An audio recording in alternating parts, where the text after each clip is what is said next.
I go by Kano. I am from Sanford, North Carolina. I have a background in instrumentation as well as a self-taught drummer. I'm a part of a coalition, a label, a team, whatever you want to call it, called Mulatto Mafia Music. Originally founded by my partner, my brother. Most people know him as Guala Armani. He brought me along maybe 3 or 4 or 5 years ago, and we've been going ever since. This is Guala Armani, and I'm head producer on Second Time Around. Kano's a spitter. He actually cares about, the craft. A lot of rappers, they just want to get, they write their bars, they lay them down, that's it. The difference with Los is, he's very much involved in, the whole process, even the mixing process.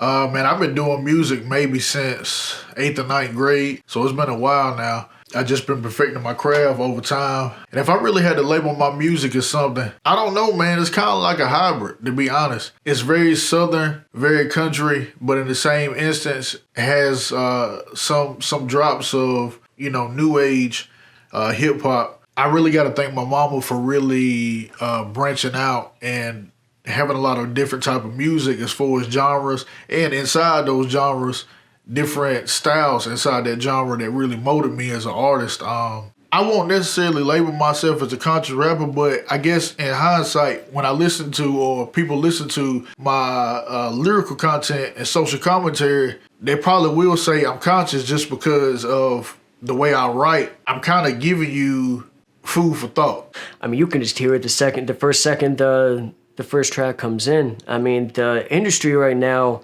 is so saturated with trap music, right? I mean, that's really all you really hear is trap music. And what's dope about Kano, and I think really North Carolina in general, if you look at the artists that are coming out of North Carolina, most of them really aren't, that are making it right now, really aren't trap. And I think that's an important thing to show that there are artists out there that still want to do not what's necessarily big right now and it's going to sell all those records, but make timeless music. I know Kano's, what he wants to do is make timeless music. I feel like when you give people something in your music that is from you and is solely from you, it can't be copied by anybody else because it's from you. Even if it may sound similar to what somebody else is doing, it's still you at the end of the day. So one, nobody can copy you or take what you got.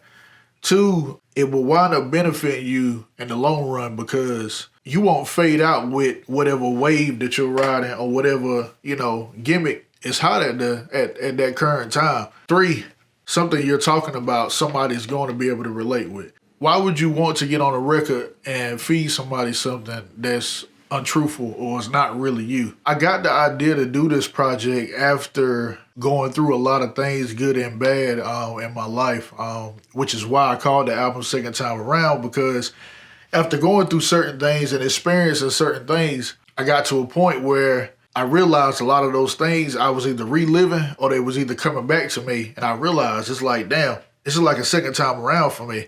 To be real with you, to make this whole project has probably taken a few years. Like he's structuring it almost in like a cinematic way.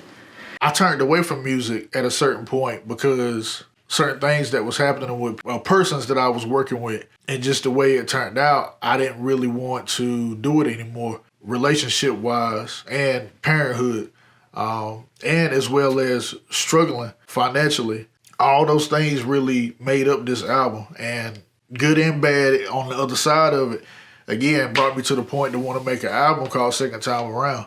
Kano brings real to, the city, to the state, to himself. We all represent being who you are and being relatable, and I think that's what's really going to make this album stand out. We all have different stories to tell. For me, it's the story of a country boy. Like, that's literally what it is. I feel like for us in this city, everybody being authentic and telling their own story, from whether it was just them going to college, having rich parents, or it was them struggling, living in the projects, having to do this and do that to survive. It's very easy to talk about certain things in the rap game, whether you're local or mainstream artists, just to get a certain amount of popularity. Whatever's in your music, whether it's the truth or it's a lie, somebody gonna test your nuts eventually to see if you about what you talk about, whether it's you know, street shit, whether it's conscious shit, whether regardless of what it is, they're gonna expect you to be that way in person as well. And I feel like some people don't understand that. Even like in mainstream entertainment business, I feel like some people don't understand that. Your music should always be able to speak for itself. Even if you lack marketing, even if you lack promotion, word of mouth of people hearing good music is always going to get you out there some type of way. It might only get you to a certain level, but having that good music, it's always going to get you out there. I mean, to me, that's a good first step. Nobody's going to talk about trash music. I mean, they're going to talk about it, but they're just going to say it's trash. So that's going to be the word of mouth going on about your music or your album or your song is that, man, such and such is trash. He be all on such and such, you know, doing this, but man, that shit is trash. Like, so I feel like you got to have that good music. That should be the first thing you work on as an artist, to me, is, you know, building that music, building your sound, you know, something. A new fan just now learning about Kano, the artist, what should they expect from this second time around album? Truth. Vulnerability. I give you everything in my music. I don't hold back nothing. Whether it's good, whether it's bad, whether it's a flaw that I may have, whether it's something that I did, I feel like it was great. I'm going to give you everything in my music. I'm not going to hold nothing back.